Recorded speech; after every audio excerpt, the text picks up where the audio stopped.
शिवरात्रि क्यों मनाते हैं, इसके पीछे का कारण क्या है, क्या कथा है और शिवरात्रि कैसे मनाएं, इन सभी प्रश्नों का उत्तर हम आपको इस वीडियो में देंगे। अगर आपने हमारे चैनल को सब्सक्राइब नहीं किया है तो सब्सक्राइब कर लीजिए और पास में बेल आइकन बटन है उसे भी दबाना ना भूलें। शिवरात्रि से जुड़ी दो प्रमुख कथाएं हैं जो उत्तर भारत और दक्षिण भारत में प्रचलित हैं। उन दोनों कथाओं को हम इस वीडियो में आपको संक्षेप में बताने की चेष्टा करेंगे। आप इस वीडियो को अंत तक देखिएगा। पहली कथा है जो शिव त्याग की कथा है, शिव विवाह की कथा है। यह कथा रामचरितमानस में और श्रीमद् भागवत पुराण में भी यह कथा मिलती है। इस कथा के अनुसार एक बार शिव जी और सती जी जा रहे थे, तभी उन्होंने दंडकारण्य में राम और लक्ष्मण को देखा जो देवी सीता को ढूंढ रहे थे। तभी शंकर जी ने उन्हें प्रणाम किया और माँ सती को भ्रम हो गया कि ऐसा कैसे हो सकता है कि निराकार भगवान साकार हो जाए, और साकार हो भी गया तो अपनी स्त्री को ढूंढ रहा है। वह तो सर्वज्ञ है, सर्व अंतर्यामी है, उसको मालूम होना चाहिए उसकी पत्नी कहाँ है। अस्तु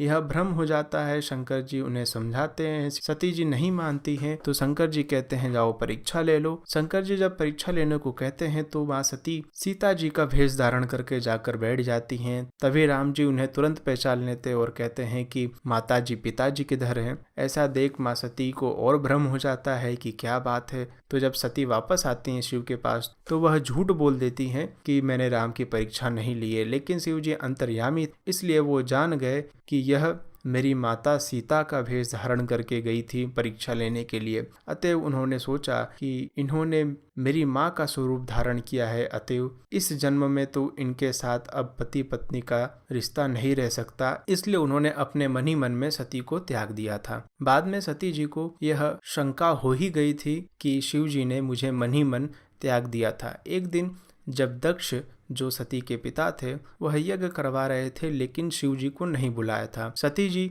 जिद करने लग गई शंकर जी से कि मैं भी जाऊंगी। तो शंकर जी ने उन्हें कहा कि ठीक है जाओ, गणों को साथ भेजा। सती जी जब वहां पर गई, वहां पर उनकी बहनों ने उनके साथ ज्यादा बातचीत नहीं की, लेकिन माँ ने आदर सत्कार उनका किया। जब सती जी यज्ञ में जाती हैं तो देखती हैं कि वहां पर शिव जी का आसन नहीं रहता है, तो वह अपने पति का अपमान समझकर वहीं पर अपने आप को योग अग्नि में भस्म कर लेती हैं। इसके बाद फिर स्वयं राम गए थे शंकर जी के पास और उन्होंने कहा था कि जब प्रस्ताव आएगा शादी के लिए तो आप हाँ कर दीजिएगा। फिर बाद में यही सती जी माँ पार्वती का अवतार लेकर आती हैं पिता हिमनरेश और माता मैना के घर में। उसके बाद फिर 9 योगीश्वरों ने माँ पार्वती की परीक्षा लेते हैं। तो पार्वती जी ने उनसे कहा कि मैं या तो शिव जी से शादी करूंगी, नहीं तो अनंत काल तक कुंवारी रहूंगी।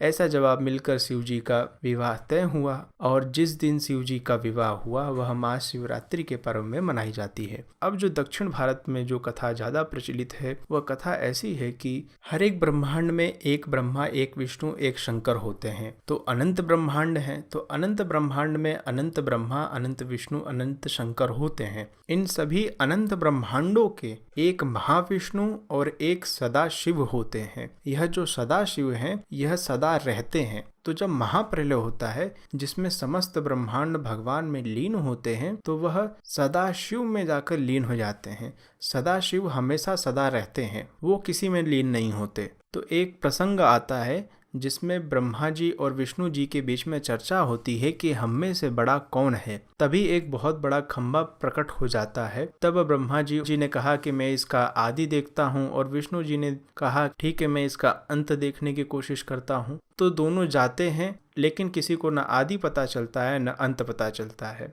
तो यह जो प्रकरण है यह महाशिवरात्रि के दिन हुआ था। अस्तु इसलिए महाशिवरात्रि का बड़ा महत्व है। इस दिन कुछ भक्त लोग रात भर कीर्तन करते हैं तो कुछ भक्त लोग उपवास करते हैं। उपवास का अर्थ होता है उप मतलब समीप और वास करना। वास मतलब निवास, भगवान के निकट निवास करना, यह उपवास हो गया। भगवान के पास जाने के लिए भक्ति मार्ग को बताया है कि भगवान की भक्ति करके भगवान के निकट जाया जा सकता है। तो भगवान की भक्ति करनी है जिससे हम भगवान के पास जा सकें। भगवान